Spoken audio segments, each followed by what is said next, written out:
Good morning, everybody. It is hump day. We are halfway through the week. Hello, Mama B. Hey, Nana Banana. I think I caught everybody else in the pre-party. Chris Melcher made it in. MK's working. A lot of people talking about the weather, upcoming holidays, and stuff like that. Izzy's in the hizzy. What's up, Izzy? Hey, Amy in Boston. How you doing? OJ is being quite the pill this morning. I don't know what has gotten into him. We went through our normal routine where he knocks everything off the desk and I pick it up and I put it back where it belongs. And then he takes a nap. And right before the show, he shut down the laptop and knocked everything off again. Now he's on the floor looking at me like I'm going to jump up there again. I'm not done with you, but that's okay. So if you hear me getting after OJ, have no fear. He's a well taken care of cat. I did have to get onto him a minute ago because he's into this thing about chewing cords. He's torn up a computer mouse. I had this light that you clamp to the laptop for when I have my camera on. Well, he chewed up that cord. So it's just a regular day in the neighborhood. So how is everybody on this hump day? How are we doing? Mary Glick said her nephew comes home today. They had a very scary emergency this week. He had a stroke, but he got to the hospital in time, and it looks like he's going to make a full recovery. Woo! And the case we're talking about today, the updates, I wouldn't even call them updates. They are just flat out bombshells. Absolutely insane. Every time I look up anything on the case of Crystal Rogers, her father Tommy, I believe Jason could be one of their victims. I do. My face falls off. The question is, who's going to go down next? Will it be Rosemary, who is the mom of Nick and Fat Neck? Nick himself? Honestly, it could be anyone, because from what we have learned in the last couple of days, old Ma Barker, put her picture up real quick. There she is. She doesn't look very happy. She seems to have a lot of say-so in her son's lives and a lot of control. Now, the last show that we did about the unimaginable murders that have happened in Bardstown, we picked up on Nick's interrogation where he mentioned protecting his mother. The FBI agent did not ask him about his mama. It was almost like a Freudian slip. And then we have heard some other things have come out, and we are going to definitely get to that, because this case has so many twists and turns. It is, like I've said before, it is Pikestown and Murdaugh all wrapped into one. I just really, in my opinion, think that this woman right here pulls all the strings. Let's take a second and tell everyone happy hump day.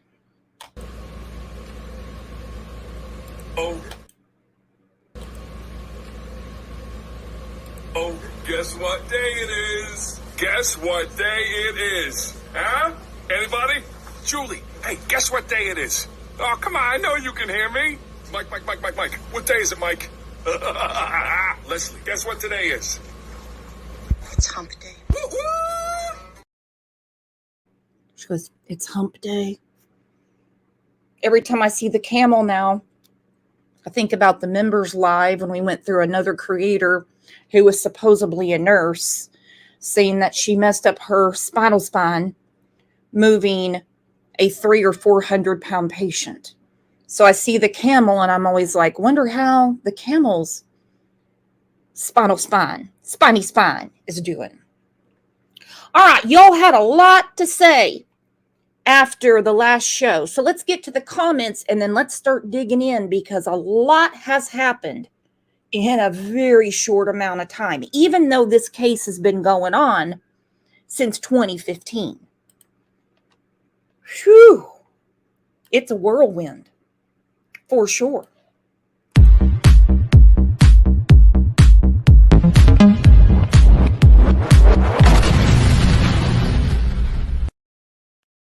All right. Miss C.D. Isaacs said, I am from Kentucky, not far from Bardstown. Love it when locals weigh in. I love it. She said, yesterday was a great day. Now, she's referring to the arrest of Fatneck, Brooks Houck. I call him Fatneck because, well, my name is Brooks. She says, yesterday was a great day. Let me explain the motive. Jason Ellis's murder is tied into this. Years ago, Jason Ellis came upon very damaging info about the Houcks and exactly what they were doing. He was close to busting them. Fatneck's brother Nick worked with him on the police force. Then Jason was killed. We know Jason was killed by someone that knew exactly what time he got off of work, exactly what route he took home, and the person would know he had dash cam and body cam off. Then Crystal found out who killed Jason, and she threatened Fatneck when Fatneck threatened her when she told him she was taking Eli and leaving. Then Crystal died. Tommy found all this out, and bam, he was killed too. That is a very, very interesting theory.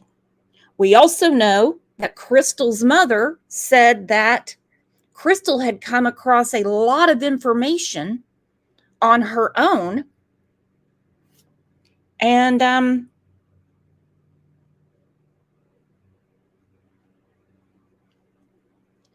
was getting ready to use it against him. Lisa Wilson said that call was definitely planned. She's talking about the call when Fatneck was in the interrogation and his bubby called to tell him to get the hell out of there. She said that call was definitely planned. If it hadn't been, he wouldn't answer, and since he did, he would have said, I'm in a meeting, I'll call you back, or he would have excused himself and walked out to talk in private. Definitely planned. I think it was too. I think that call was very scripted. We're going to go through it again.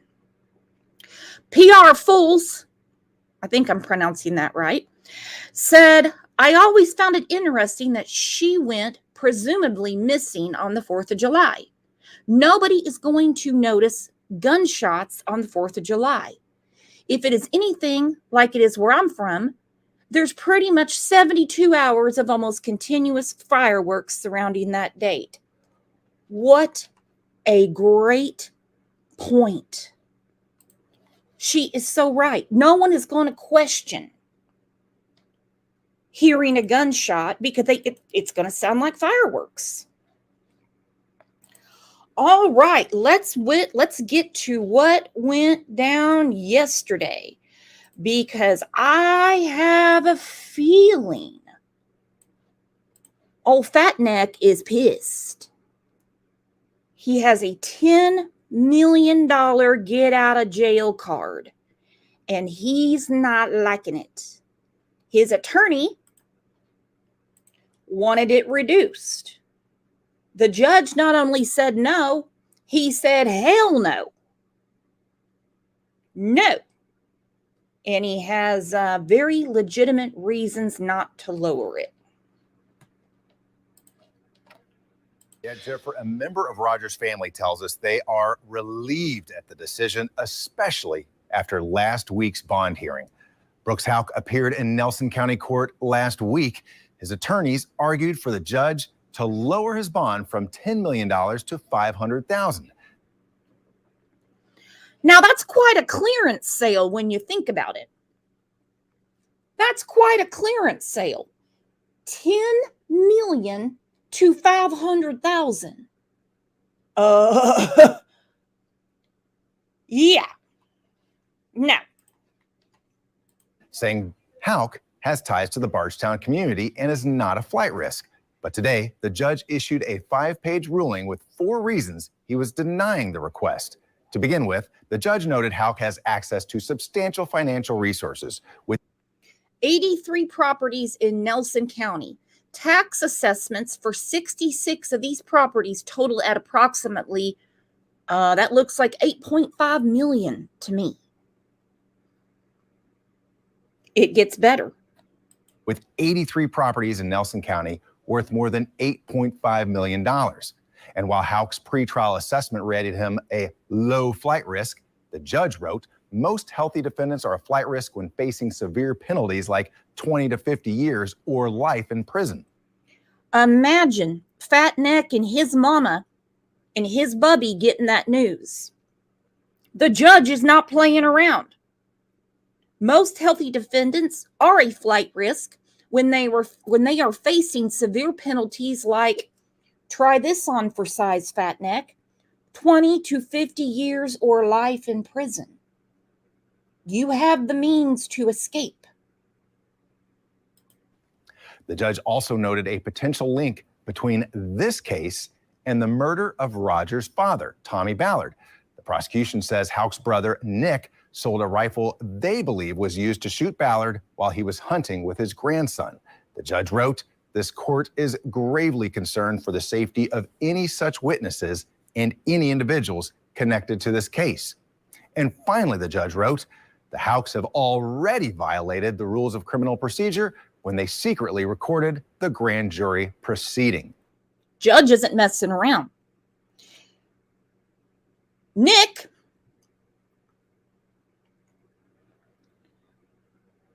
provided the gun that killed Crystal's father, Tommy. They recorded the grand jury proceeding. These people are criminals, criminals, criminals. They have no respect for the law. They have no respect for life. Now, according to that ruling, the FBI has that audio recording, which includes members of the Houck family talking about recording those proceedings, which is illegal. The judge ordered that that recording has to be sealed. Houck's attorney told me they have no comment on today's ruling. Mark Vanderhoff, WLKY News. Well, they had no comment until they did, because they're appealing it. Or as Alex Murdoch says, appealing it. They're appealing it. Ooh, boy. And I would love to know the plans behind the scenes in case they do get it done and get him out. Where's he gonna go? There's been some rumors floating around that Fat Neck's girlfriend, Crystal Maupin, now this is from a news release from 2017. She was charged with unlawfully taking and accused of stealing signs related to the disappearance of Crystal Rogers. Her name is Crystal as well, popular name. Crystal Maupin is her name. Maupin is the girlfriend of Fat Neck, the main suspect in Rogers' disappearance, and she was taking down the signs. Lots of people involved with them get in trouble. Tiffany said, arrest Nick now. And what about the mama? Because I think the mama might have a little something to do with it too, just from what I'm reading. So there's been a lot of people wondering, where is Crystal and Fat Neck's son? Supposedly, and I don't know these people, so all I know is the rumors that go around, she took him to Florida on vacation. I would order that little boy back ASAP, and I wouldn't trust her to bring him back. So this is where they're talking about how they're going to appeal this. So we have the $10 million ticket to get out of jail, and they want it reduced to $500,000 when he's got access to like 83 properties and all kinds of money. Bond begins. Hello, everybody, and thanks for joining us. I'm Doug Proffitt. There's another new development tonight in the argument over the bond for Brooks Houck. The attorney for the main suspect in the killing of Crystal Rogers is now heading to a higher court in Kentucky, appealing the decision to keep it at $10 million. WHAS 11 Shane McAllister has more on the filing to the Kentucky Court of Appeals. In court, Judge Charles Sims III heard both sides for and against a bond reduction. The grand jury out of Nelson County that set this bond, I have been practicing 28 years. I had never heard of a bond even coming close to this. And I can tell you, I've never asked for a $10 million bond. This is the first multimillionaire I've prosecuted for murder. In his 20-year career, Sims admits this is the highest bond he has ever given. He laid out 4 reasons why he believes Brooks Houck must be held on $10 million. First, the court believes Houck has access to money to pay the bond. In the judge's order, he said Houck owns 3 construction companies and 83 rental properties. The tax assessment totaled $8.5 million. Next, the court believes Houck could be a flight risk because he's facing life in prison. Sims says most defendants can be a flight risk when facing tough penalties. The third reason speaks to the violence of the alleged crime. Judge Sims is worried for the safety of witnesses. These concerns stemming from the bombshell released at the arraignment. New details in the investigation of Brooks' brother, Nick Houck. We're waiting for testing to come back on the firearm we believe was used to murder Tommy Ballard, a firearm that we purchased from Nicholas Houck. Prosecutors are having the gun tested right now, the gun they believe was used to kill Tommy Ballard. And lastly, the court wants a fair trial. The judge says he believes the Houck family could be jeopardizing that after what Judge Sims called deliberately engaging in misconduct. The first allegation is from early on, when Houck family members secretly and illegally recorded grand jury proceedings. As for Houck's appeal, the Court of Appeals could release a decision in the next few months. Shane McAllister, WHAS 11. Okay, court believes Fat Neck has access to substantial financial resources. Court believes Fat Neck could be a flight risk due to him facing life in prison. Court is concerned for the safety of the witnesses. Good call. Good call. The court wants a fair and impartial trial. Now, I don't live there. I don't know how it goes in this county. I don't know how it goes in Kentucky, so someone has to fill me in. My understanding is, if what I'm reading is correct, the statute of limitations has expired for them to charge them for illegally recording the grand jury. So why didn't they do it then? I don't know. I don't know. Now we get to some updates with the custody. Yeah. I tell you what, I don't know how Crystal's mama is keeping her blood pressure under control. She hasn't been allowed to see her grandson. Her daughter was murdered. Her husband was murdered. And now she's prepared to start over and raise children. I don't know how she's doing it. And fighting these filthy, filthy people in the process. 2 people now charged with Crystal Rogers' murder. Her mother is now fighting in court for custody of her grandson. You feel good, Sherry? Yeah. Thank you. Sherry Ballard left a Nelson County courtroom with a smile today after a family court hearing. The proceedings are confidential, so no one would comment on what happened in the hearing. For years, Ballard has fought for custody of Rogers' youngest son, who turns 11 next month. Rogers disappeared in 2015. The boy's father, Brooks Houck, was arrested this week for her murder. He's expected to be in court next week. Horrible. Okay. So when this came out that Sherry had filed her petition and she was going to fight for custody of her grandson, who, as we know, is now 11 years old. Everything that he knows is a lie about the people that have been raising him. Sherry is going to have her hands full because his grandma, Ma Barker here, she's a criminal. Fat Neck's a criminal. His uncle's a criminal. Their associates, like this good-looking fella here on the screen, Joseph Lawson, he's also in hot water for a conspiracy for what happened to Crystal.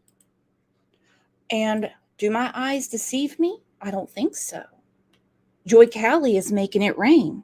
Welcome, new members. Thank Joy for your membership.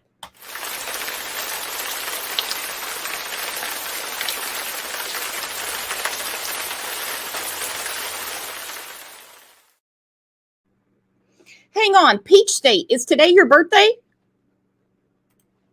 Peach State Mama, is today your birthday?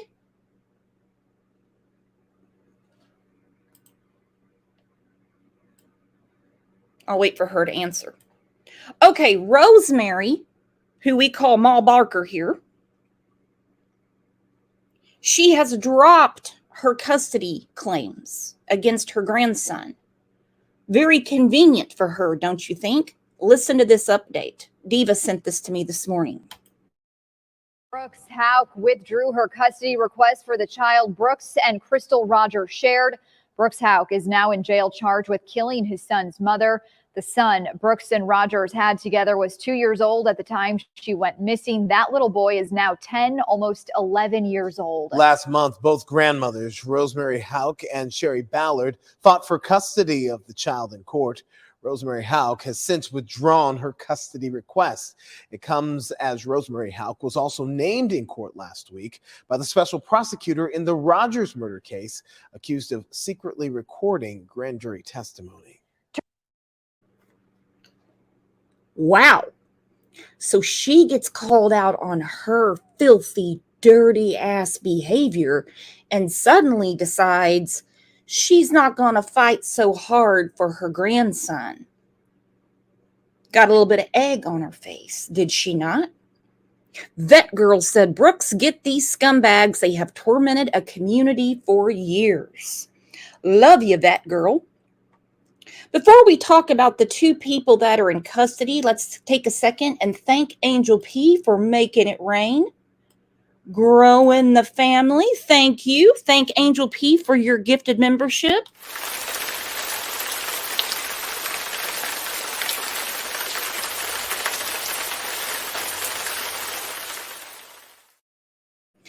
And now, let's take a little bit of time out to tell our good friend Peach State Mama happy birthday. Love it when you all share your birthdays with us.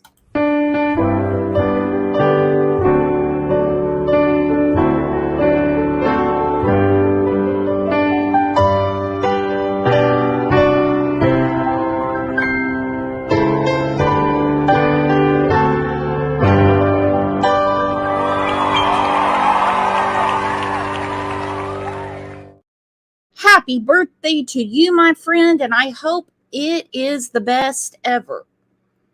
Get you a steak, some seafood, whatever your favorite is, some chocolate, and enjoy your day. All right, let's talk a little bit about Joseph Lawson. Some people will go as far as to say, and we don't really care about some people, because everyone gets an opinion and we dissect things and analyze them a different way. But they're saying that this old boy, I'll put his picture up. This dude that looks like somebody that Candace Wells would have picked up from Plenty of Fish or at the gas station, that he's a patsy. He couldn't have had anything to do with this. Well, he's in hot, hot water for conspiracy in the murder. Crystal Rogers case after 8 long years for the family and people of Bardstown. It's our top story right now at noon. A Nelson County man was arrested in connection to the Crystal Rogers disappearance. 32-year-old Joseph Lawson, that's him right there on your screen. He's facing multiple charges. This is the first arrest and charges that we've seen in any of the 5 unsolved Bardstown cases. His charges are specifically tying him to Crystal Rogers' case. Now, Crystal disappeared over 4th of July weekend back in 2015. Her father, Tommy Ballard, later found her car along the Bluegrass Parkway. Inside, he found her keys, cell phone, and purse. Rogers had been presumed dead since October of 2015. And since then, Rogers' family, multiple law enforcement agencies, and many within the Nelson County community have worked endlessly to find answers. Now, what are those people working endlessly to find answers? Shay McAllister, you're joining us now live, of course, right here in the studio to help us break down this new development. Yeah, so I think first let's get right to the charges so we know exactly what we're dealing with here. So the first charge is conspiracy to commit murder. This is in connection to an incident on 4th of July weekend, 2015. Important to note that is the very weekend that Crystal Rogers was reported missing, the last time anyone saw her alive. Some of the details we learned in the court documents, which we just got from the Nelson County Courthouse this morning, is Lawson's accused of agreeing to aid in the planning or commission of a crime intentionally causing the death of another person. He has pleaded not guilty to that one. The second charge in this case. I think they're going to make him a deal. I hate to say it, but I think they're going to wind up making him a deal so they can get all the others. The dominoes are falling. That girl, thank you for the super sticker, and said, this has been a long time coming. This family and community has been victimized by this family for too long. A long time. Because when the FBI in Louisville had to get involved, and let's face it, they didn't have a lot of help. People weren't talking. They're digging up driveways. They tried to refuse entry onto the family farm. You name it. And we just, at least myself, I have to remind myself that in these cases, as frustrating as it is, evidence and justice is slow. We know there's a few creators out there, particularly in one case, that say, well, if no one's been arrested, then they didn't do nothing. That's not how it works. It's not how it works. Guilty people don't like to tell you what they were doing on the day of the crime. They don't like to tell you. Uh-oh, Ryan's making it rain. Thank you so much, my friend Ryan. Case, tampering with physical evidence. Again, it's in connection to an incident on 4th of July weekend, which is the big weekend in this case for when she was reported missing. This one breaks down to mean that he is accused of destroying, mutilating, concealing, or removing or altering physical evidence in the case. We have no idea what that evidence could be. The details of these indictments are sealed. So really, we just know the details of the charges, not what they actually mean. Here's what we know about the timeline. So this indictment was filed in June of 2023. That is actually when the grand jury came back with the indictment earlier this summer. The arrest warrant was signed and executed in August, and he was just now arraigned in court yesterday. And when we say in court, we mean it loosely because he was actually in a hospital bed. Take a look. The formal reading of the indictment has been effected.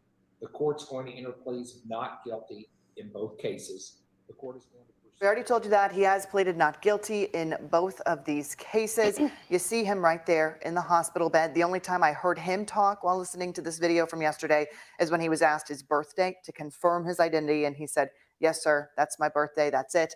Haley, they set another court date for the end of October. Okay, so obviously there's still a ton of questions, a lot of answers you're still working on getting. But first of all, we've never heard this guy's name before in connection to this case.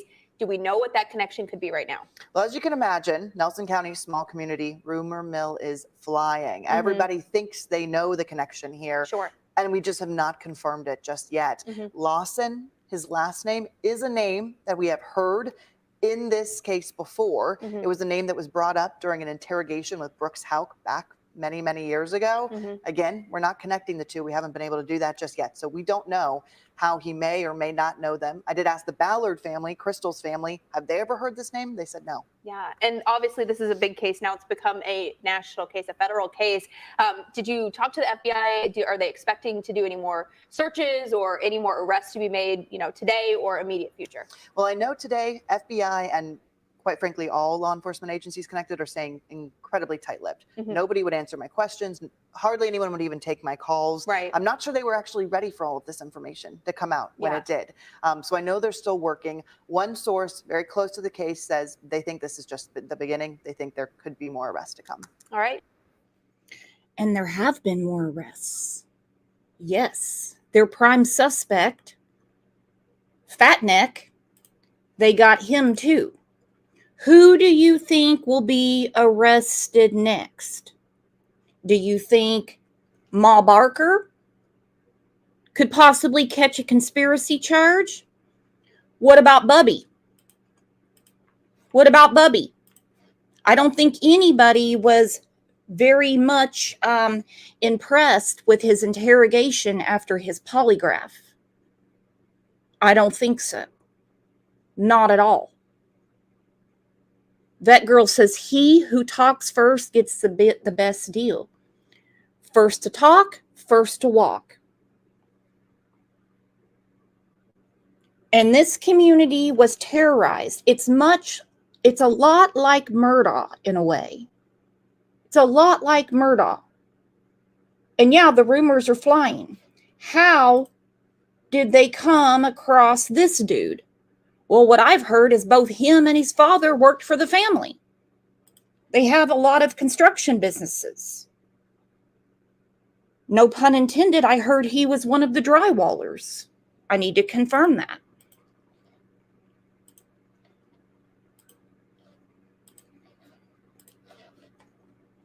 Now we get to Fatneck in his arrest. Then we're going to talk about what other accusations have been made against not just Fatneck and Joseph Lawson, but the family as a whole. I think there's going to be some more arrests, my friends. And now the significant arrest of former boyfriend Brooks Houck. As you can imagine, this is something the Ballard family and Bardstown have been praying for. Our team has been in Bardstown all day long. Isaiah Kim Martinez is hearing from residents who have followed this so closely. But first, Shay McAllister is live outside the Nelson County Courthouse. Shay, can you explain the charges here that we learned about today?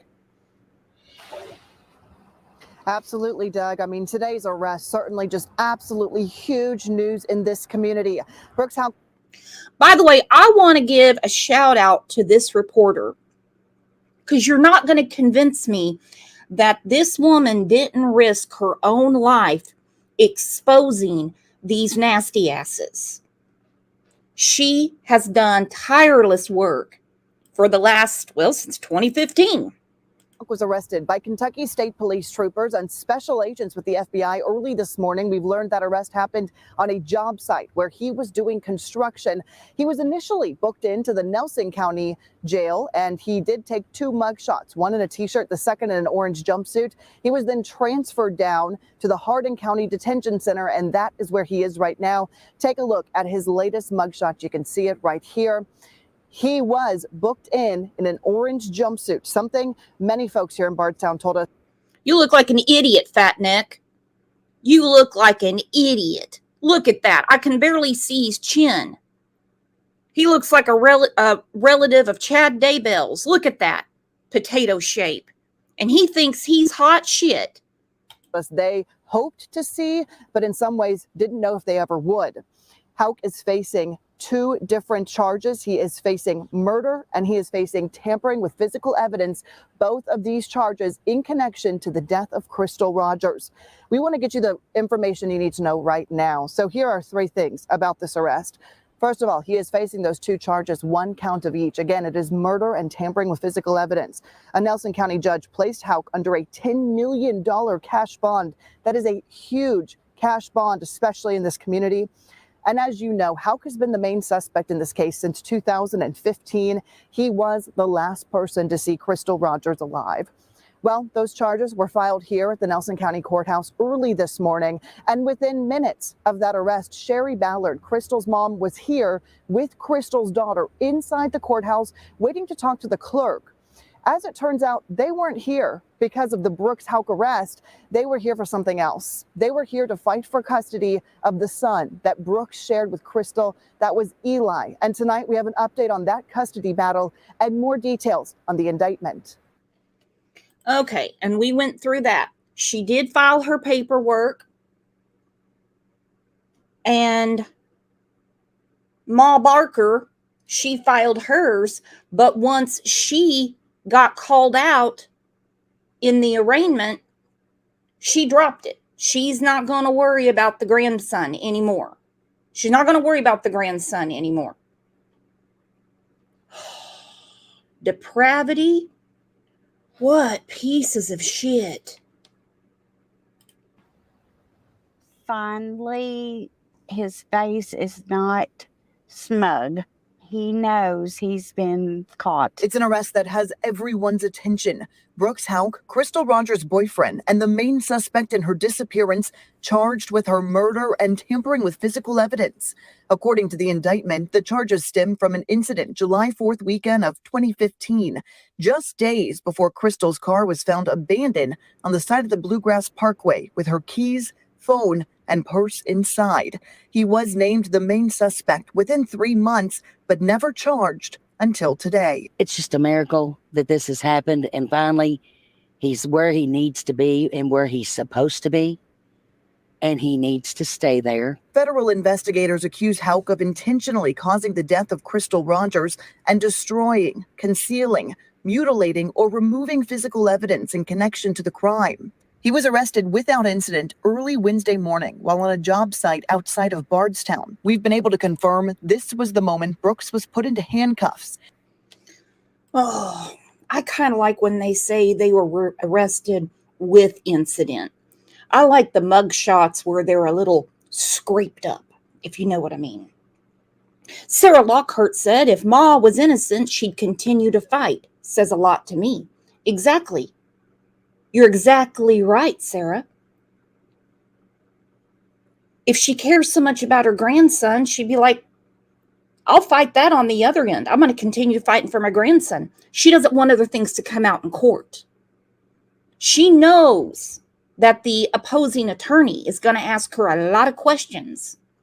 And even though she's a known liar, manipulator, and again, she seems to have a lot of say-so and control over her sons, and I guess anybody that drywalls for them or lays driveways for them, she knows she will be on the stand, and this go around, they're not going to be as nice to her. She knows it. He has since been booked into multiple jails, taking 3 different mugshots, 2 in orange jumpsuits. My first reaction was just Sherry and her family getting the justice that they have fought so much for and never let up. Her faith has just been inspiring to everyone. And to get those answers, it gave me chills, for her. While news of the arrest spread fast, Sherry Ballard, Crystal's mom, has been focused on something else, something she's been fighting for since the day her daughter disappeared.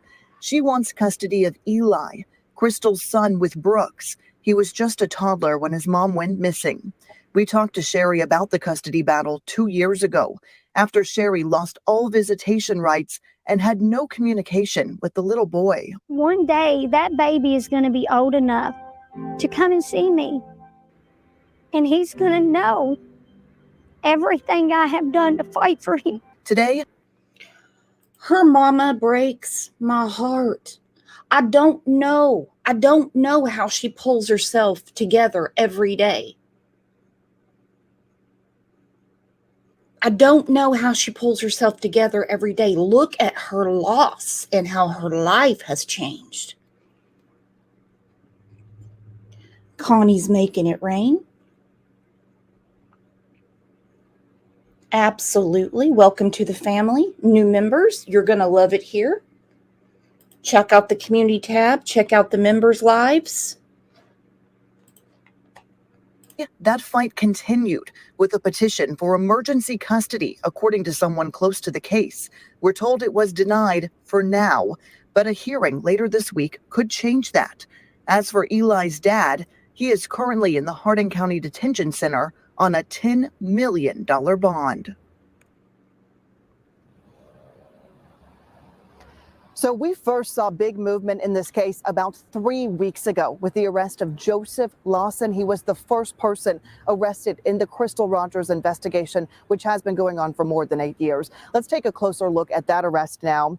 Lawson was indicted on September 7th by a Nelson County grand jury. He was charged with criminal conspiracy to commit murder and tampering with physical evidence. He pleaded not guilty to both of those charges. His bond has been set at $500,000, and we are expecting to see him back in court on October 26th. Lawson was the first arrest in connection to the Crystal. Tells you how much Fatneck cares about his friends. He could easily get Joseph out of jail.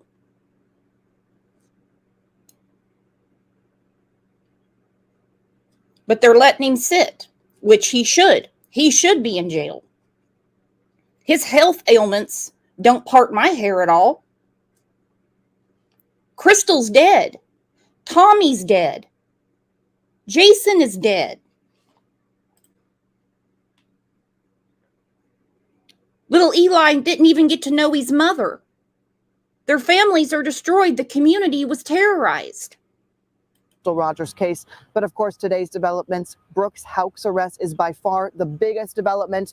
This case has been going on for 8 years, and there have been tons of searches. There have been tons of police investigations, different interviews along the way. Let's take a look back at the complete timeline of this investigation. July 3rd of 2015, when Crystal Rogers was last seen alive. At the time, the Nelson County Sheriff's Office was handling the case. Brooks Houck, Rogers' former boyfriend, told police they'd fed the cows at his family's farm, then went home together. He says the next morning she was gone. She has vanished. 4 months later, on October 16th, 2015, Ed Mattingly, who was the sheriff at the time, announced Crystal was presumed dead and declared Houck the main suspect. No comment. Thank you. Y'all have a good day. Fast forward 18 months. On November 19th of 2016, Crystal's father, Tommy Ballard, was shot and killed while hunting. No arrests have been made in that case, which is still being investigated by Kentucky State Police. There would be no new developments until nearly 4 years after that shooting on August of 2020, when the FBI took over Crystal's case. It searched several properties, from the home of Brooks' brother, former Bardstown police officer Nick Houck, to the Houck family farm where Crystal was last seen. And by the way, we talk about a lot of different cases on this channel. A lot of different cases. Check it out. Look under videos, look under lives. Very, very rarely, and I mean slim to none almost, do we ever see the FBI just take a case over. That tells a lot. Scene. In August 2021, federal agents uncovered items of interest under a driveway in the Woodlawn Springs subdivision, home to a number of homes owned by Brooks Houck. More than a year later, in October of 2022, FBI agents were back at the 245-acre Houck family farm, spending 5 days on site. Evidence collected was sent to the FBI's lab in Quantico to be analyzed. And that brings us to June 21st of this year, when a grand jury There's a couple of things that people that are trying to get away with a crime don't want to hear. One, FBI's taken over. We already know they have no respect for the law, but the FBI is a little different. Analyzing evidence at Quantico is definitely something that they do not want to hear. Crystal said, wonder how all his tenants feel. Yikes. Exactly. Because Crystal's still missing. I think about the interview that her mother did, and she said that the FBI said to her, we're probably not going to find Crystal. If we find her along the way, great, but we're going to get justice. Hasn't even been able to bury her daughter. Imagine being one of their tenants thinking that Crystal could be around the property somewhere. How scary would that be? Indicted 32-year-old Joseph Lawson on 2 charges: conspiracy to commit murder and tampering with physical evidence. The charges are tied to an incident during 4th of July weekend of 2015, the same weekend Crystal was reported missing. Around 3 weeks later, Lawson was arrested, his attorney confirming the charges are in connection to Crystal's case. And now the arrest of Brooks Houck. The FBI Louisville says agents made that arrest along with Kentucky State Police. He's been a primary suspect in this case since Rogers' disappearance from Bardstown. The FBI says Houck was arrested without incident, and according to the indictment, he's charged with murder and tampering with physical evidence. More details are expected to be revealed during his first appearance in court early next month in Nelson County.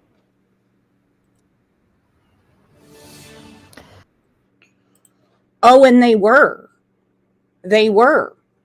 This arraignment almost sounded like a trial. Oh my gosh. Usually what we see on this channel when they get to arraignment time, they walk up with their attorney. Usually. It doesn't always go this way. And they say not guilty. Talk about bond or bail. You know, their get out of jail ticket. Schedule the next hearing, and they walk them off in cuffs again. This one was mind-blowing. Took a couple of days for me to even wrap my mind around it. Check this out. Years since the Bardstown mother disappeared. A gun, a fake name, and a trail of death that prosecutors say leads back to the Houck family. It all came to light as the state fought to keep Brooks Houck, Rogers' ex-boyfriend, behind bars on that $10 million bond for her murder. WDRB's Fallon Glick today on the biggest surprise, finally a possible tie between Rogers' disappearance and the unsolved murder of her father, Fallon. And you guys, today's hearing was about the murder of Crystal Rogers, but for the very first time, we heard the murder of Tommy Ballard, Crystal's dad, being linked to the Houck family. The family of Crystal Rogers on one side of the... Not just fat neck. Not just fat neck. They said the Houck family.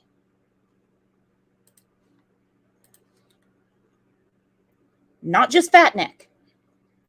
The family. I cannot believe they let all this out at the arraignment, and I am so glad they did. Courtroom waiting 8 years for this day. The prosecutor, what he discussed, I think we're moving forward. Brooks Houck, her former boyfriend, appeared via video for the first court appearance since being charged with tampering with evidence and the murder of Crystal Rogers. His attorney, Brian Butler, asked a judge to lower the $10 million full cash bond to $500,000 with a monitoring device. I have been practicing 28 years. I have never heard of a bond even coming close to this. Butler argued Brooks Houck is a low flight risk because he was named the main suspect in Rogers' disappearance 8 years ago and never left town. And I can tell you, I've never asked for a $10 million bond. Special prosecutor Shane Young went even further, saying he could have asked for Houck to have been held without bond, or it could have been even higher after being presented to the grand jury. Some of the jurors thought it should be double. A grand jury is presented one side of the story. I love when attorneys tell judges shit they already know. He said a grand jury is presented only one side of the story. He knows that. This grand jury heard enough stuff to say it should be double. 10 million is being fair. And that's not a criticism of Mr. Young, but that's the way it is. Young also said the Houck family, including his mother, sister, and brother, all secretly recorded grand jury testimony. Woo! She's big mad. She's big mad. It's a small community. She knows the judge. She's big mad. They're all in on it. Not just Fat Neck. They all know. Testimony, which are kept confidential. He then brought up the murder of Tommy Ballard, Crystal Rogers' dad, and for the first time publicly connecting that case to the Houck family. We are waiting for testing to come back on the firearm we believe was used to murder Tommy Ballard, a firearm that we purchased from Nicholas Houck, who was using a fake name. I don't know anything about that case. I can't address the facts. I'm not Nick Houck's attorney.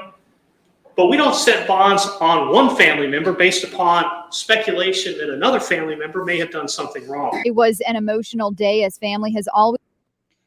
Okay, so they believe they have the weapon, the pew-pew, that killed Tommy Ballard.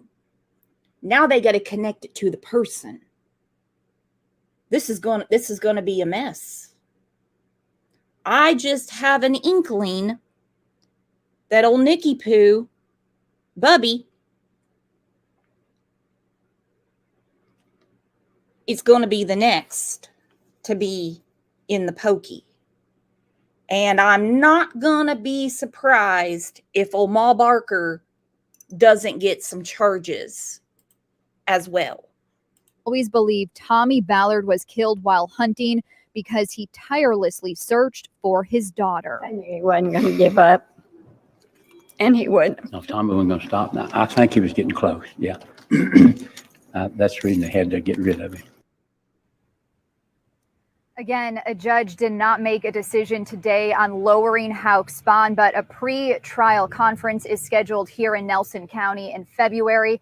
And guys, Houck's attorney Brian Butler says he does plan to file a motion to move this trial to a different county.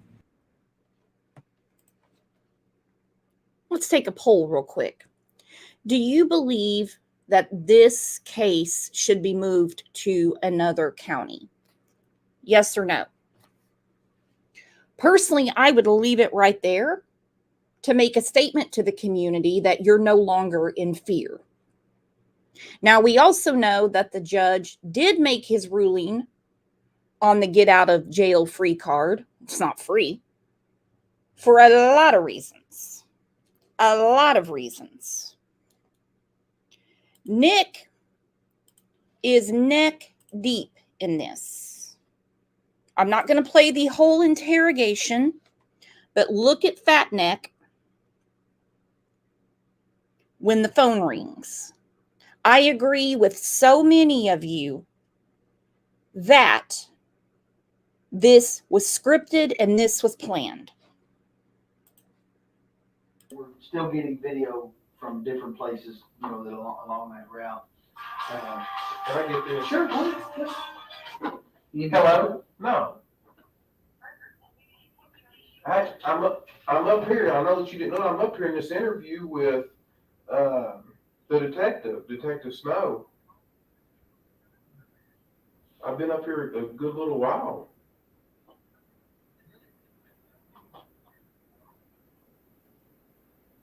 I'm filling out this statement. I'm filling out this statement. His Bubby already knew that he was going down. He already knew that he was going to talk to them. He knew it. He already knew it. This is so scripted. NC Mountain Girl said this is horrible acting. I agree. My God, even Candace Wells could do better than this. Some people don't even think it's the brother. They think it sounds like a woman. Agreement with that's what they did. That's just what they did. I never really struggled with it, Yeah. Well, okay. So I guess where I go from here, we're still getting video from different places, that along that route. Can I get this? Sure. Hello? No. I'm up here. I know that you didn't know. I'm up here in this interview with the Detective Snow. I've been up here a good little while.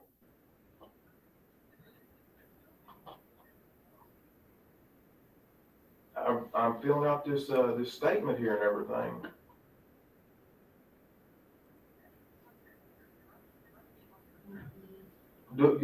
Are you telling me that's what I need to do?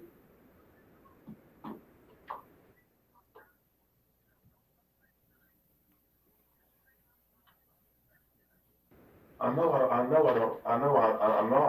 that. But the way that I look at it is, I'm innocent. I ain't done nothing wrong. What, you know? I know you told me innocent people have got jammed up, but if you're telling me to leave, I'll get up and leave. If you want me to.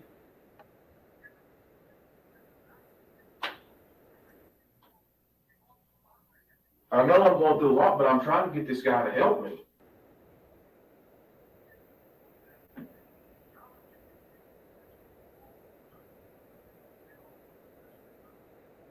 I don't think she's ran off with some other guy. I don't believe that. You can't make me think that. No.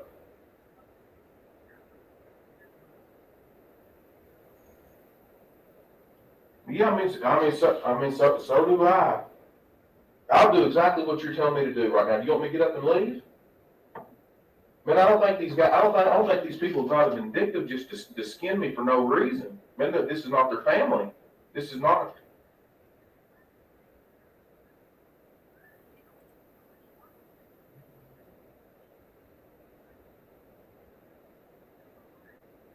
All right, thank you. He thinks y'all gonna fuck is what he thinks. I don't know who he is. Nick, my brother. If you want to go, you're free. No, I know it, but I'm not. He just said just to keep sitting up here, to give a statement, do an interview, whatever I got to do it. But he said, darn, just to keep letting them just beat you to death over this right here. Just ask what you got to ask and let you know.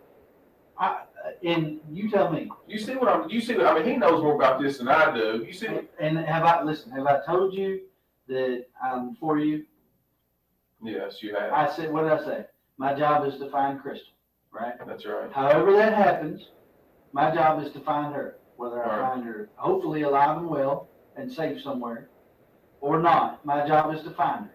If I don't find her alive and well, my job is to prosecute the person that did something. That's right. If that turns out to be you, my job is to prosecute you. If that turns out to be someone else, my job is to prosecute them, to gather evidence for a lawyer, a prosecutor to prosecute them. I don't know whether that person will be you or not. Well, did I not tell you when you come in here and sit down today that right now you're the main person of interest? Yes, that's right. And I explained to you the reason that you're the main person of interest, right? You're the last person to see your life, right? And I went through your timeline with you and explained to you that there's gaps in your timeline, right? Be it good, bad, or indifferent, you can't remember some things about Saturday. You can't. Sound familiar? Sound familiar? Not just this case, but many others we've talked about. Gaps in your timeline. We know what time to be at work. We know what time this show started. We know old Brooks here is live every morning at 9 a.m. Central. We know what time our doctor's appointment is. We understand time. Why is it that these criminals never know shit about shit? Oh, I don't know. I lost track of time. Yeah, we know why. We know why. Because it's the same song in every case. The one that doesn't know how to tell time and the last one to see the person, odds are they done it.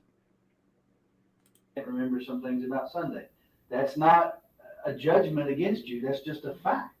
I am simply a fact finder. If you want to go, you may go at any time you wish to.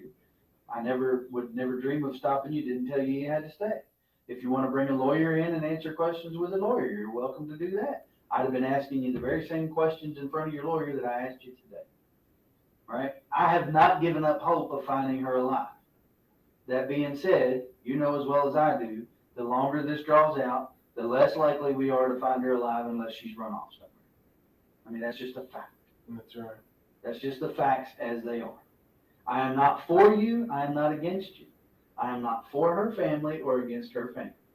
Right now, my job is to work for Crystal. Plain and simple. It's just that simple. If that means that I have to interrogate you, then that's what I have to do. You've been nothing but cooperative with me. I appreciate that. We've talked. This makes number 3, third time? I don't know, I can't. 3 times. Here, the first time, at your house the second time, and here the third time again, not counting the polygraph, because I didn't ask any questions in. You've not asked for a lawyer, you're right. That's your right to do, you're entitled to do that. If Nick thinks you should go and you want to take his advice, go ahead. It's fine. I'm not offended by that. My job is not to make you happy. My job is to find Crystal. If that makes you happy, awesome. You know, but make Great interrogator. My job is to find Crystal. If that makes you happy, well, you know what? Take a load off. Sit around. Stick it out. If Bubby tells you to leave and that's what you want to do, go ahead. It's not going to offend me. I'm not here to make you happy. I'm here to find Crystal. That should make you happy. You should want to find Crystal. You love her. You have a child with her. And make no mistake, my job is to find her. That's what I'm doing. If I offend people in the midst of that, well, I'll apologize later for offending people. If it finds her home safe, then I'll just take the blunt of offending people and go on. You know, just like what you said. What'd you say? Doesn't matter what they think of you, as long as we find her. That's right. So that being said, you know, you're free to take Nick's advice if he wants you to leave. I don't really have any more questions with you. I was just going to tell you what we got, where we go next.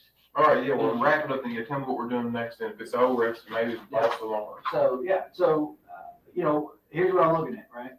I'm trying to find video of her car getting on the parkway, whether it's New Haven Road or 150, trying to find some video of her car getting on the parkway in hopes that it will reveal to us when it gets on the parkway, because there's some confusion about that. Some people calling in saying they saw it on Saturday. Some people calling in saying they saw it on Sunday morning. Some people calling in saying it wasn't there Saturday or Sunday morning. That's just the nature of the beast. When you put information out there, you get a lot of it back.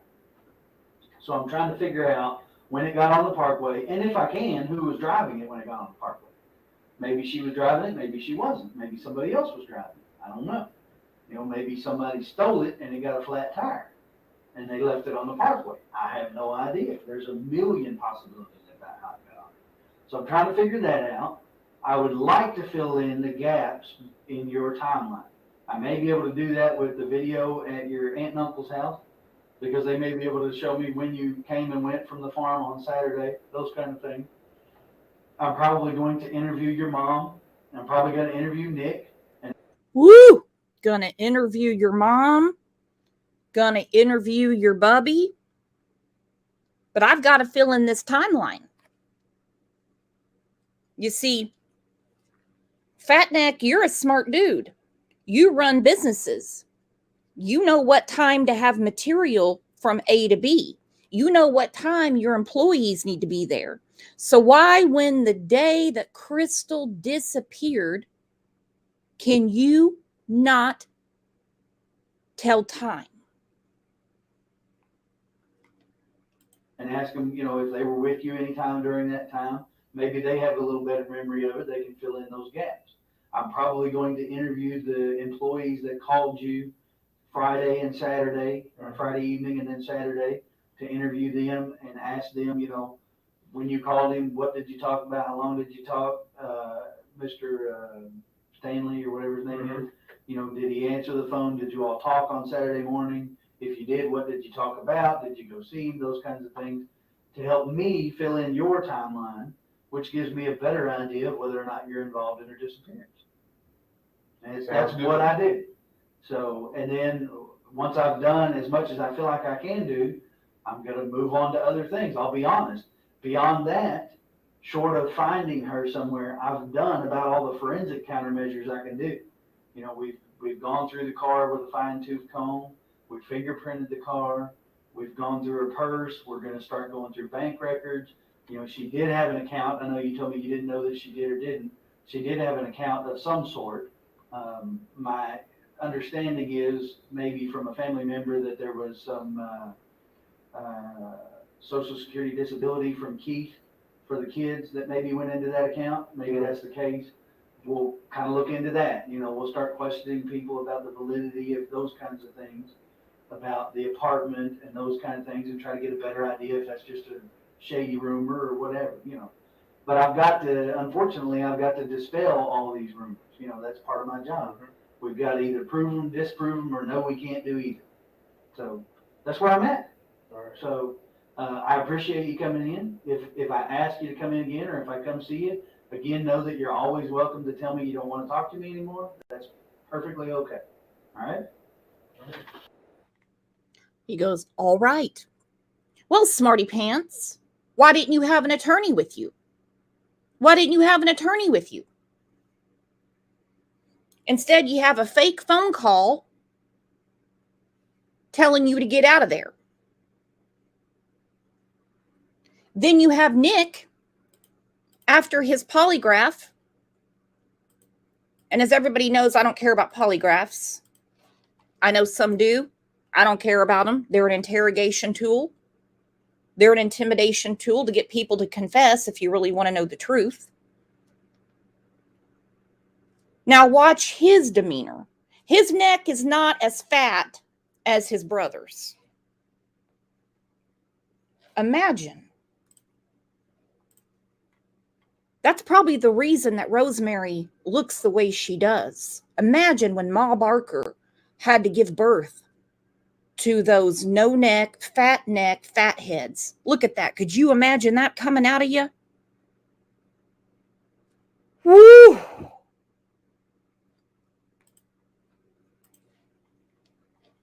Woo! You there, but I can't. I've got nothing for you. I don't know where she's at. We didn't have nothing to do with it. I'm telling you that's the way it is. I mean, I don't know, if you watch the grand jury testimony or my interview with the state police, I mean, sometimes I don't speak well. Like a lot of times when I go to court, I've got my report in front of me. I read word for word. I just don't remember all that stuff. And then you put 12 people in front of me and they start asking you a bunch of silly questions. I mean, stuff just blanks out. I mean, I don't respond well to that. I get that. I don't like speaking in front of groups, period, even 12 people on jury. I hate testifying. Mm-hmm. It's what we got to do. But I'm also a student of people. That's what a master's degree is. So when I watch the interviews, I don't just listen, but I listen to what's being said, how it's being said, statement analysis, kinesics, physiology, what people are doing in the room. And you could turn off the sound in some of those interviews and see spots where an objective interviewer would point and go, you're not being completely truthful right there. Well, I did leave the sound on, so I listened to some of those spots. Mm-hmm. Again, I don't think they're huge critical issues, and it may be. How arrogant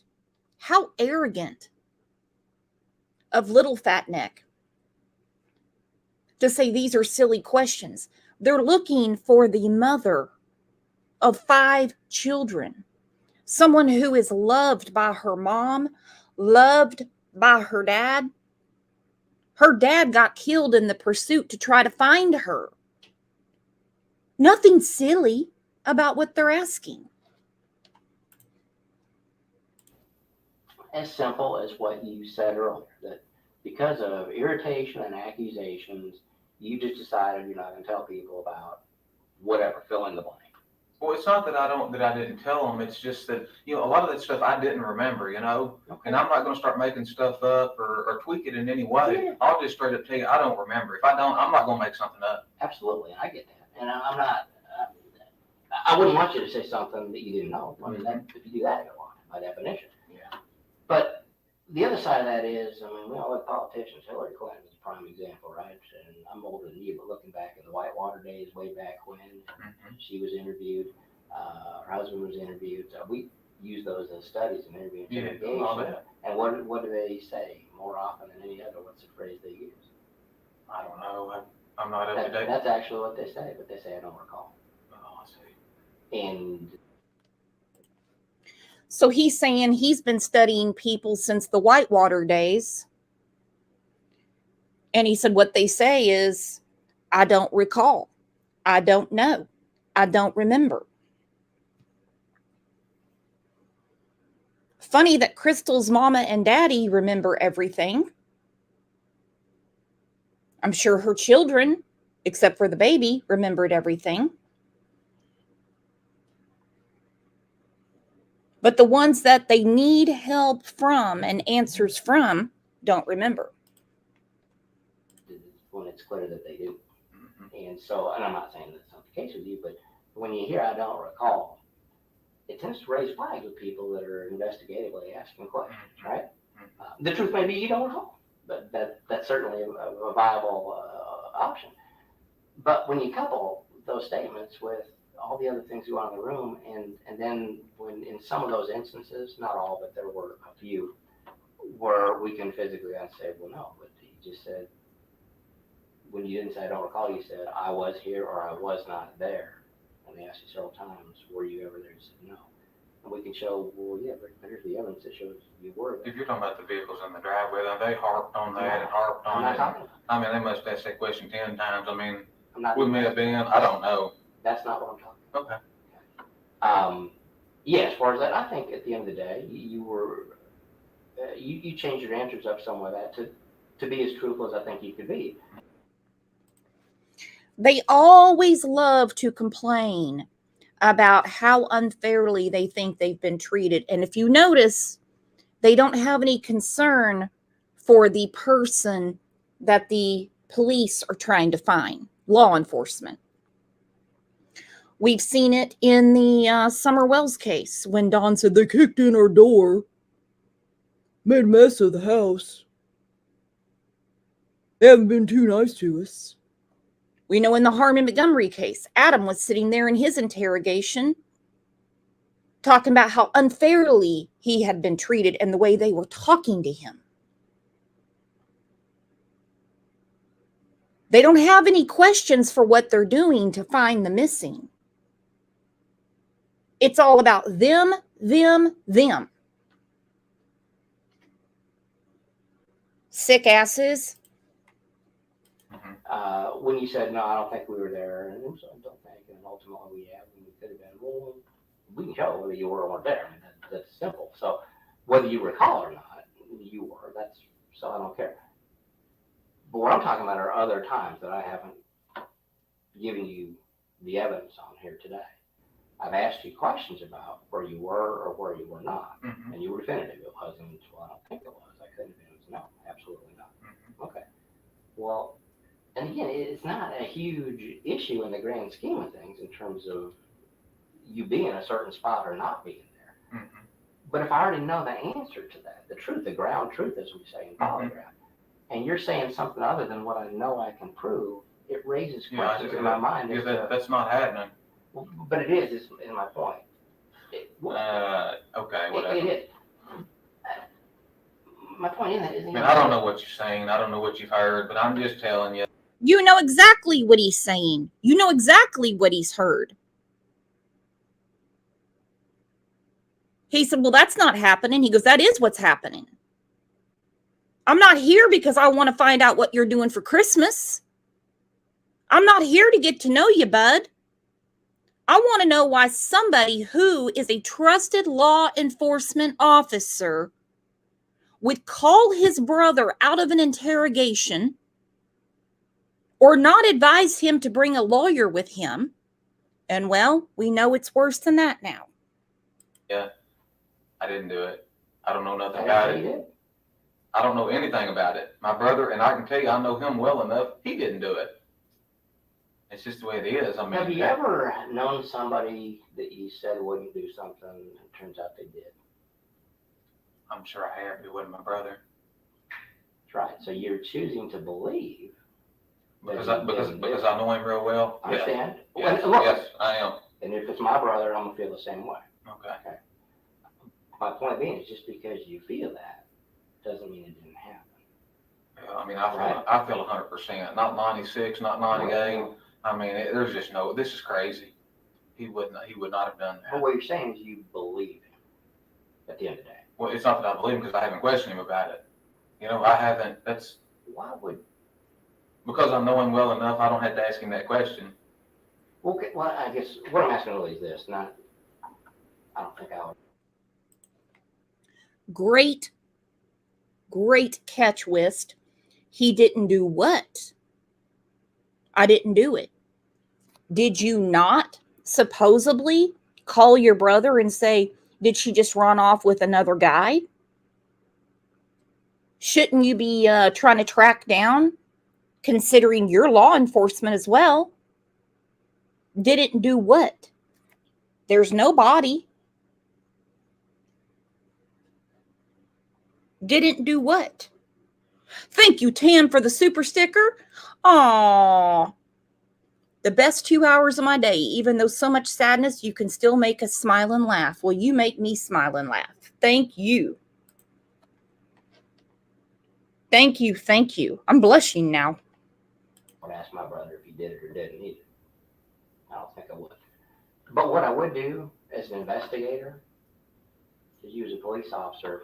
If she's missing and you believe you have anything to do with it, I would investigate or want to question him and say, look, what do you think happened here? How do we find her? How do we get her back? What do you want me to do about this? You know, that kind of thing. Those are conversations I have had with my family, as a matter of fact. Yeah. And I'm wondering why you haven't had those kinds of conversations. Or maybe you have. We've talked briefly about it. Well, talk to me a little bit about those conversations. I mean, I don't really remember word for word. We spoke very little about it. You're not. I'm not investigating it. I mean, a lot of people have asked why we're not out there looking with their family members jumping out in the road. So I'm not gonna get out in the woods and have somebody end up threatening me or something. Then I've got to do something silly. But what I'm asking is, you're not under oath here or anything. I'm not asking you to remember specifically what I'm just talking in generalities. Tell me about, were the conversations like what I just described? Hey, what's going on? What do you think happened? How can I help? I mean, I don't remember those. I mean, I'm not gonna start making stuff up, and I'm just not gonna do it. Well, let me ask this then.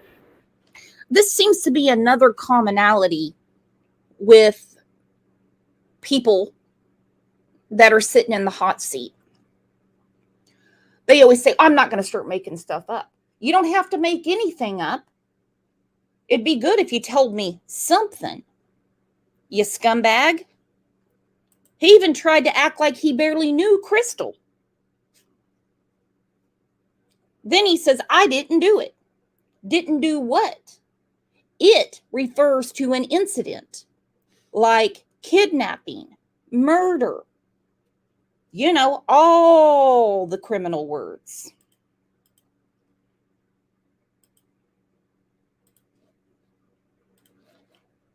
And they are putting it together slowly but surely.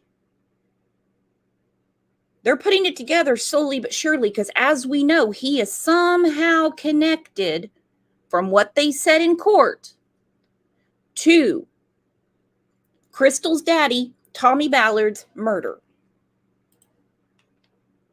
I will tell Your Honor, we're investigating the murder of Tommy Ballard that could potentially be related to this case. We are waiting for testing to come back on the firearm we believe was used to murder Tommy Ballard, a firearm that we purchased from Nicholas Houck, who was using a fake name when he sold the rifle. We know it's the same caliber. There's 5 criteria that they're looking at, and so far it's matched 4 of the 5 criteria.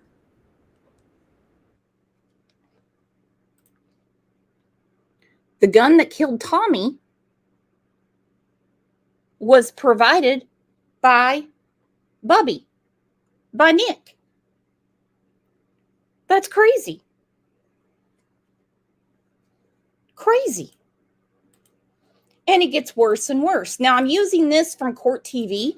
Reason being is because the audio from the local news was very hard to hear.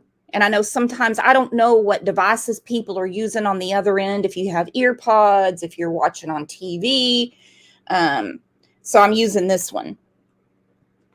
Because what came out at the arraignment If I wore socks, they'd be knocked off. In the 2015 disappearance of Crystal Rogers, made his first appearance in court today and pled not guilty. Brooks Houck, who appeared virtually from jail, is being held on, listen to this, $10 million bond. His attorneys asked for a reduction, not surprisingly, claiming the amount is excessive and punitive. They suggested $500,000 bond and a GPS monitor. That would... Punitive? Isn't that the point? I hate to point out the obvious, but isn't it the point? You're connected to a murder. Be enough to ensure Houck's return to court. But prosecutors say Houck is a multi-millionaire with vast resources. The judge will rule on that request at a later date.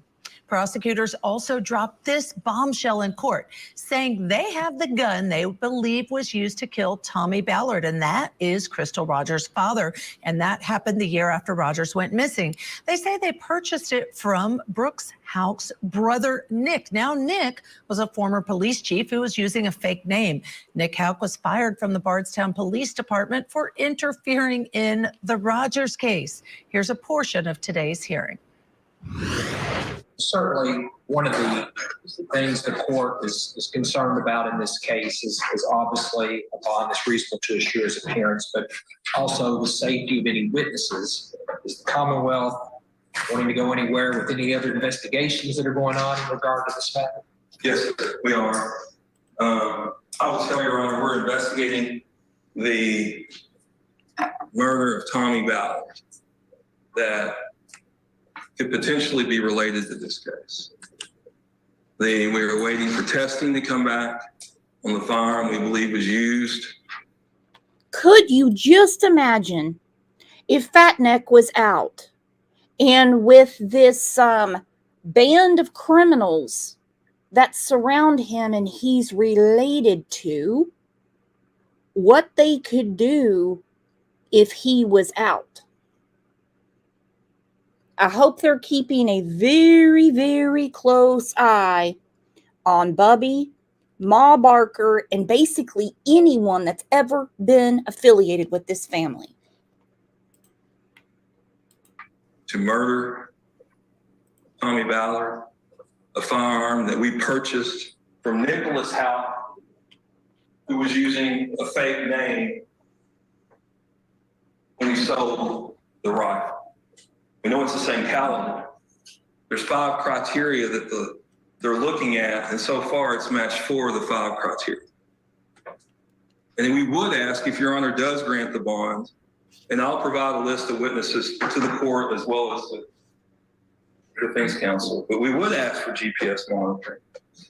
We would ask for no contact with the Ballard family, and we would ask for no contact by the Houck family. I'm not talking about defense counsel or any investigators I have of any witness in this matter. All right, thank you. Thank you. I'll give you one last opportunity here. I promise not to cast the ping pong back and forth. Start with I guess the easiest things, but I do not object to a no contact order between Mr. Houck and the Ballard family. That's standard. That's appropriate. I'm sure neither side wants to have contact. All right, still with us, trial attorney Rich Schoenstein. Rich, this is an interesting one because, again, a $10 million bond sounds like a lot. When I looked through the criteria for bond there, it's danger to the community, flight risk. It doesn't also say anything about the amount of money the person has, right? There's a number of factors. I don't know if that should or should not be considered. Certainly, you want it to be enough to give incentive for this person to come back, and $10 million is a lot. What I thought was very effective by the defense, they named a number of cases, similar type crimes, where the most bail asked for by the court in counties all around and in Bardstown was $3 million. This is 3 times that. Your thoughts on their arguments? Yeah, it's a very interesting question, Michael, and you're exactly right. What are the 2 things you look at in a bond determination? Well, as we know, they made their determination. He's keeping it at $10 million. And we can Google the law all day long. That's why there are lawyers to argue the law. That's the reason you don't hear me too many times up here Googling the law. I'll just give kind of a rough estimate as what it could be.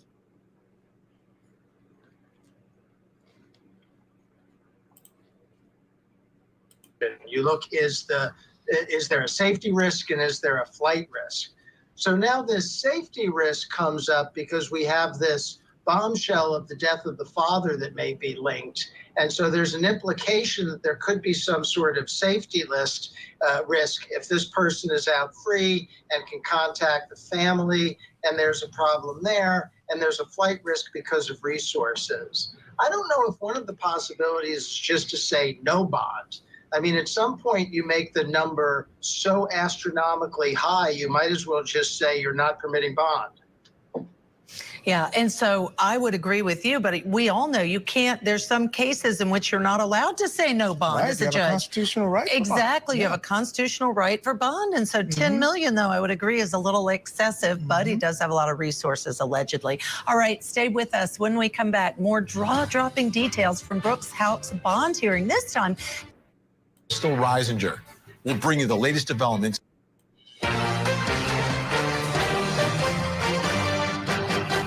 the suspect in the 2015 disappearance of Crystal Rogers pled not guilty today at a bond hearing that revealed new details in this case. The judge is taking time to review Brooks Houck's request for a reduction in his $10 million bond.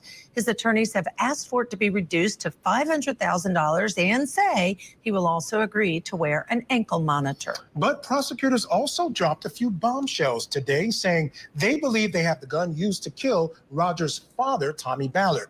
Now, he was shot by a sniper the year after his daughter went missing in 2015. Prosecutors are also accusing Houck's family. I'm glad they said it, because when he was first killed,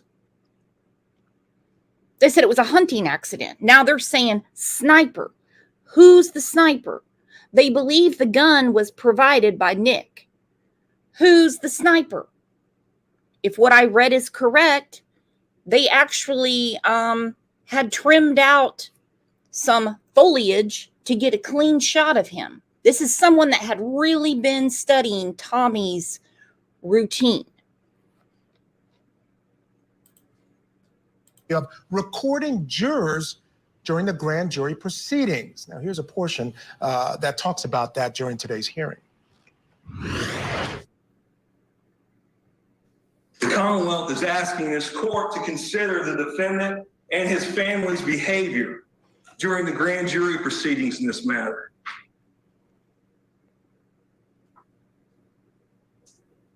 The defendant speaks in his motion about his loving support of his family. I completely agree. They've been supportive. This court and defense counsel are well aware of the sanctity of grand jury proceedings. It's so important the Kentucky Supreme Court gave it its own rule. Grand jury proceedings are secret.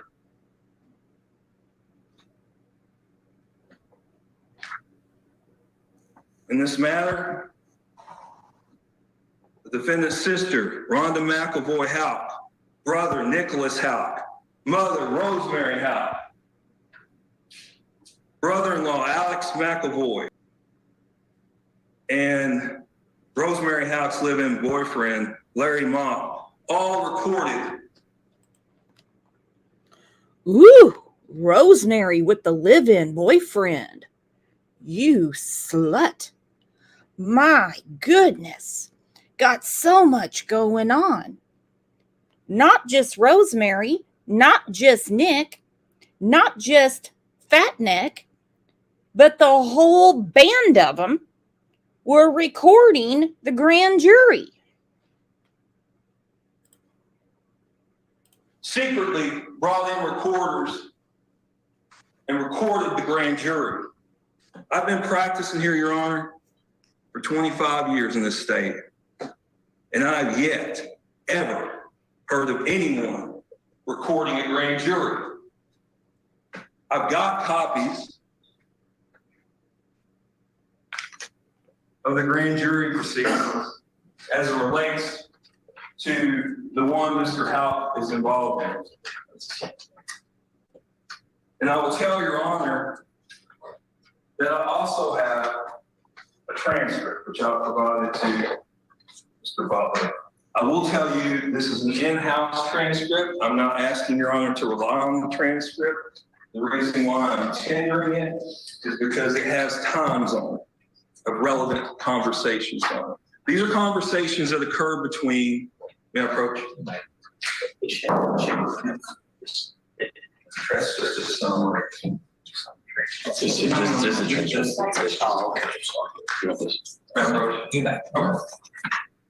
There's times on it noted. It'll need to be still because it does contain the grand jury proceeding. The total time of the tape is nearly 5 hours. The first 2 hours of it is interaction between Mr. Brooks Houck and his sister. Even Sissy's in on it. And if you remember, Nick was very proud of that grand jury. He was fighting back and forth with the interrogator and said, well, if you listened to the grand jury, well, they did. They did.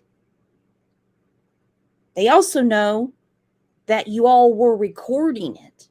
Now, why would they feel the need to do that? Huh. Where they talk about Brooks Houck shows her how to run the recorder, tells her he wants a tape of it. The question is why? This was in July. Miss Houck, Rosemary Houck, as well as Nicholas Houck testified on July 15, the same month of the murder of Crystal Houck. The sister was in 2016. The question is why? I think everyone in this courtroom knows why. To make sure everyone's story is consistent. As been stated before, the truth will set you free. The problem in this matter is the truth will imprison Brooks Houck.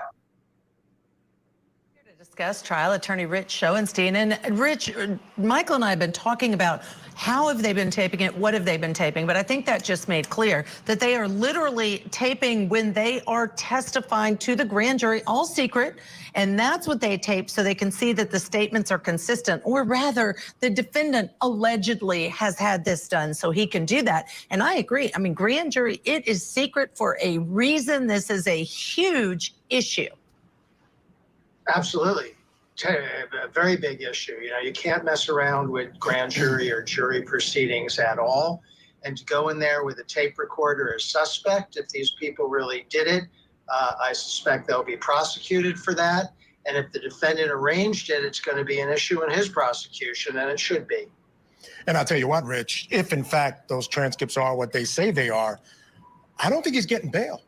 Yeah. I think the whole bail argument goes out the window. And he didn't. The judge refused to reduce it. And he had some very poignant points. Just Me had a great poignant point and said it was for intimidation. They were recording that grand jury because, well, these people are in their way. And witnesses can get gone and they can be intimidated to no longer cooperate, not show up for trial, not give depositions.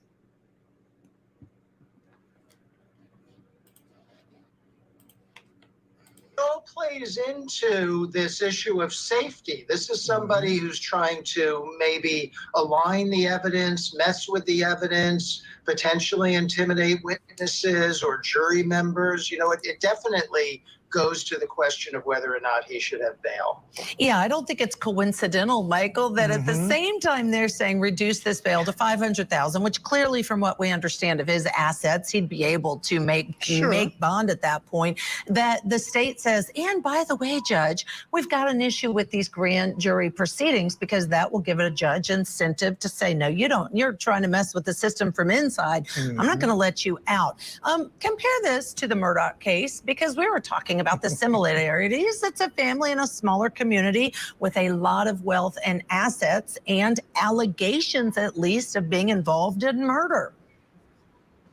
Yeah, well, I think Judge, you just made the comparative points that he's well financed, he's well known in the community. That can present some difficulties in getting a jury that can decide it fair and impartially, or could believe he would do something like this.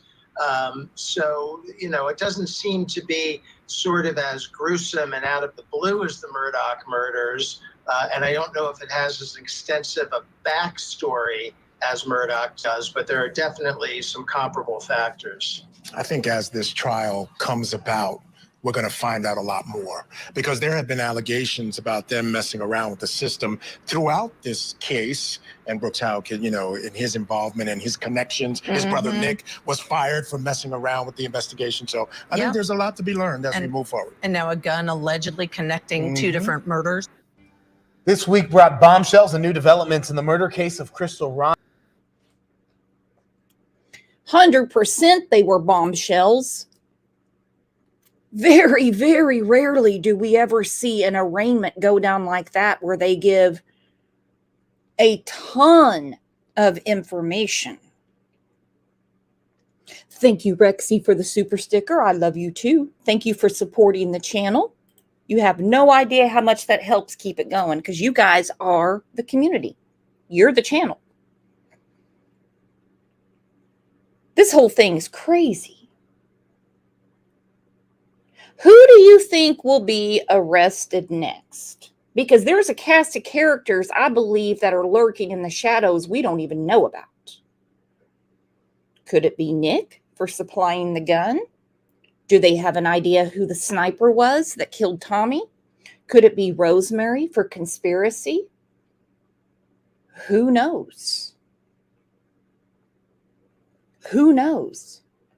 But we are definitely going to continue following this because let me tell you what. I wouldn't be slicing watermelon at any of their family reunions. Because it's bad. It is bad. And the question is, what was the family really trying to protect? Was it the murder of Jason Ellis? Was it Crystal wanting to take their son, Eli? Was it Crystal uncovering what they had been up to? Another question is, where's the daddy? Rosemary doesn't look like the Virgin Mary to me, so there's got to be a daddy around there somewhere. There's a lot to go through, and we are not done unpacking this yet. Not by a long shot. But I want to thank you guys for always being here. Thank you for the donations to the channel from Vet Girl, Tam, Rexy, the gifted memberships, which are amazing. Always check to see when that's going to expire, and then you can re-up it because we have a lot of members' lives and we have a lot of posts that are only for members. Whew, I tell you what, this is something else. So if I don't see you today around Discord, I think we'll do a Discord live in a little bit. Or if I don't see you in one of the Facebook groups, then I will see you back here tomorrow. Same time, same place. 9 a.m. Central. We're going to go through some updates and some thoughts I'm having on the Harmony Montgomery case. It is a very hard one to talk about. I know. But together as friends and with these wonderful, wonderful mods we have, we're going to get through it. So you guys have a great rest of your hump day, and I'll see you around.